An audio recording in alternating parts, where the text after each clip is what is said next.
அல்லாஹ்வுடைய தூதர் ஸல்லல்லாஹு அலைஹி வஸல்லம் அதனால் தான் சொன்னார்கள், எந்த ஒரு மூமினான ஆணும் எந்த ஒரு மூமினான பெண்ணும் பிரிந்து விட வேண்டாம். அவர்களிடத்தில் இருக்கக்கூடிய வெறுப்பின் காரணமாக அந்த கணவன் அந்த பெண்ணிடத்திலே ஒரு குணத்தை கொண்டு வெறுப்படைந்தால் இன்னொரு குணத்தை கொண்டு திருப்தி அடையட்டும்.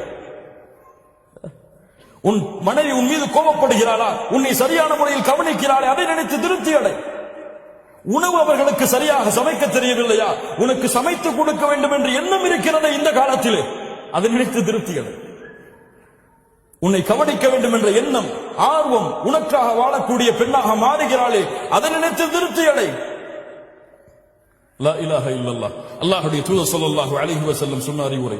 அல்லாஹ் ரப்பல் ஆலமீன் சொல்கிறான், உங்களுடைய மனைவிமார்களிடத்தில் நல்ல முறையில் நடந்து கொள்ளுங்கள். அவர்களிடத்தில் சில வெறுப்பை கண்டால் அல்லாஹ் ரப்பல் ஆலமீன் அந்த வெறுப்பை பல நன்மைகளாக அல்லாஹ் உங்களுக்கு ஆக்கி தருவான்.